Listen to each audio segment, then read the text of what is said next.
Bienvenidos y bienvenidas, mi nombre es Luis Francia. El día de hoy vamos a abordar uno de los decretos legislativos dados recientemente en el marco de la concesión de facultades hacia el Poder Ejecutivo. Es el decreto legislativo 1348. Este decreto es, desde mi punto de vista, una norma sumamente importante. ¿Por qué?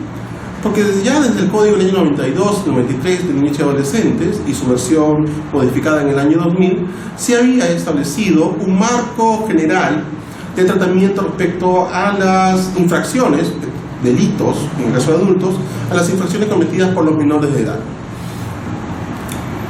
Se establecía en qué supuestos se hablaba de una infracción, cuál era el procesamiento de ellos y algunas garantías básicas sobre la ejecución de estas medidas en los centros juveniles o en algunos casos también en medio abierto o en libertad. Bien, ¿cuál es la novedad del 1348? Dirán ustedes, si ya teníamos una norma previa. Bien, la novedad es que esa norma era incompleta. Los informes de la Defensoría del Pueblo, las observaciones del Comité sobre los Derechos del Niño nos hablaban de que aún no lográbamos desarrollar lo que se denomina una justicia especializada. ¿Qué significa esto? Que aún considerábamos que el tratamiento del infractor era una combinación, un mix entre el derecho del niño y el derecho penal. Y no configurábamos aún lo que se denomina en la doctrina un derecho penal juvenil. Un derecho penal juvenil autónomo, específico, una especialización que implicara tanto normas sustantivas, procesales como de ejecución. Y esto obviamente no se llevaba al nivel de capacitación hacia los operadores. En la actualidad, en la mayoría de casos, jueces de familia que ven temas tutelares o civiles, también ven temas de infracciones, los mismos fiscales. Y es más, en algunos lugares, los jueces mixtos que ven una materia bastante diversa, también tenían que tener una mínima especialización en materia penal para resolver este tipo de casos en donde, a partir del principio de responsabilidad penal especial, teníamos que, frente a la posible infracción de a la posible comisión de una infracción, un adolescente era sometido a un proceso judicial. Bien, el decreto legislativo 1348 abre un abanico de posibilidades, es una, mirada sumamente interesante a esta problemática y contiene, por lo tanto, los tres integrantes de lo que sería una especialidad. Primero, un aspecto sustantivo. El aspecto sustantivo incorpora entonces principios que, si bien uno lo podía colegir de la Convención sobre el Derecho del Niño y del Código de Niños y Adolescentes ya vigentes, los trae a una especificidad concreta. En primer lugar, el principio de interés superior del adolescente. ¿Qué implica ello? Frente a una infracción, el fiscal, el policía, el juez deben establecer o deben resolver la siguiente pregunta: ¿cuál es la medida de las diversas que ofrece el código más adecuada para tratar este caso? Por ejemplo, es posible que yo establezca una remisión, una figura contenida ya en el código anterior, la remisión que implica que no voy a tener un proceso penal, pero sí voy a tener un adolescente que se haga cargo de una reparación. Iniciado el proceso, ¿es posible que utilice otros mecanismos? Sí, posiblemente. La propia remisión a nivel del proceso, la terminación anticipada, que anteriormente no estaba prevista para el caso de adolescentes, y una figura importante, el acuerdo reparatorio. La posibilidad de que en ciertos casos el adolescente puede llegar a un acuerdo sobre la reparación con la víctima con la finalidad de poder establecer o resolver el conflicto. ¿Ok? Estos aspectos son relevantes. Adicionalmente, el código en materia de responsabilidad penal especial establece dos criterios que le van dándole una autonomía. Un aspecto también relevante es el marco del proceso. Lo que tenemos en el código anterior, en el Código de Niños y Adolescentes, es un proceso, por así decirlo, bastante sumario.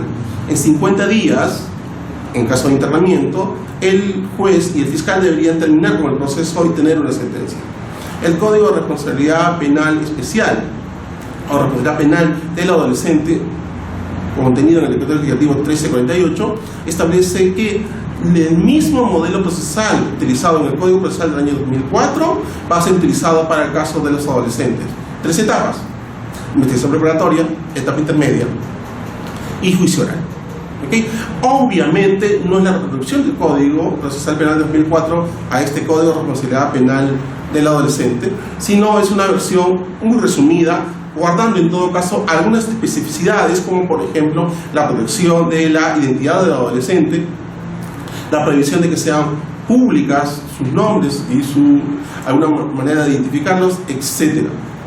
Una incorporación también interesante en este contexto es la posibilidad, ¿cierto? Y más que la posibilidad, la determinación de que al momento de que se juzgue al adolescente, en caso de fiscal así lo considere necesario llamarlo juicio oral, se divide el juicio oral en dos partes.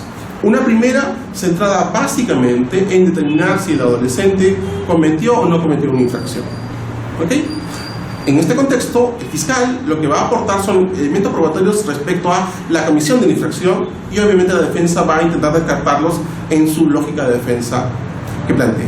Por otro lado, en caso de determinarse que esta persona efectivamente es responsable, recién vamos a pasar a un segundo momento.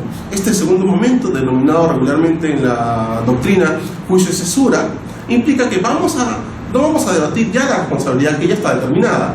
Lo que vamos a debatir es cuál es la medida socioeducativa más adecuada de las diversas que nos plantea el Código, desde una amonestación hasta un internamiento.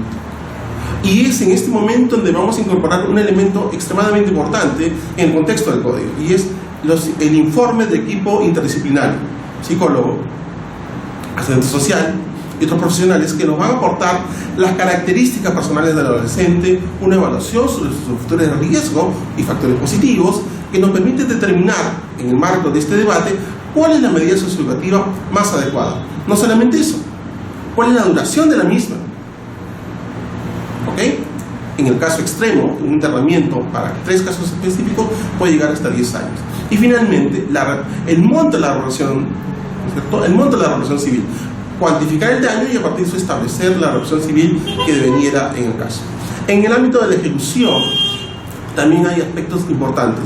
En primer lugar, se le brinda al magistrado, en el marco del Código, una capacidad que no tiene el juez en el caso de adultos, y es poder modificar la medida socioeducativa, por así decir, modificar la sentencia. ¿Qué sucede si el adolescente tiene una internación fijada en los 6 años? Pero, ¿cierto?, los informes que se establezcan, ¿cierto?, hacia el juez en el marco de un plan individual de tratamiento, me permiten establecer que a los 3 o 4 años el adolescente ha cumplido su resocialización, ha cumplido su tratamiento de manera efectiva, y es una persona que puede ser puesta en libertad. Perfecto, yo puedo modificar la sentencia y establecer la culminación de la medida socioeducativa, o puedo dictar una medida no privativa de libertad. Esta posibilidad de variar la sentencia en punto a la determinación de la medida socioeducativa es sumamente relevante, y es importante en punto a un factor que no existe, por ejemplo, para el caso de adultos, y es que en el caso de adolescentes el Código habla de un plan de tratamiento individual, que significa que no a todos los adolescentes les voy a aplicar, ¿no es cierto?, el mismo tipo de tratamiento o el mismo tipo de asistencia. Voy a individualizar esto, y esta individualización va a permitir entonces que el juez pueda tener un seguimiento permanente sobre ello. Adicionalmente, hay un aspecto sumamente importante, y es relacionado con la asistencia postpenitenciaria, o postencierro, mejor dicho. Es cierto que permite entonces hacer un seguimiento cuando el adolescente ha sido privado de libertad. Evidentemente, se les ha mostrado hasta ahora un marco sumamente amplio de lo que es el Código. Retos por seguir, ¿no es cierto?, y a tener presente muchos. Uno, primero, una capacitación, una especialización. No tenemos hoy día jueces de familia especializados en el tratamiento penal, y es eso lo que se plantea el Código, un tratamiento penal especializado.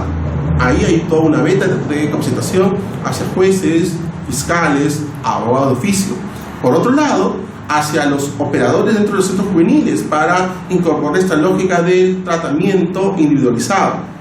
En general, lo que intenta plantear el Código es una respuesta integral frente a la infracción, que combine eficiencia, como plantea el Código Procesal Penal para el caso de adultos, pero también una atención a casos de estricta necesidad, donde la respuesta del Estado debe ser algo más severa que en el resto de ocasiones.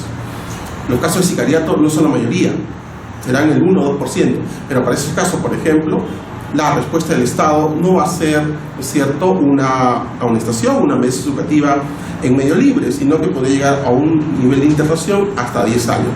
Esta medida de 10 años es sumamente debatible, efectivamente ha sido cuestionada con el decreto legislativo 1204, anteriormente dado hace algunos meses, pero evidentemente plantea la respuesta de un Estado frente a situaciones que no teníamos anteriormente.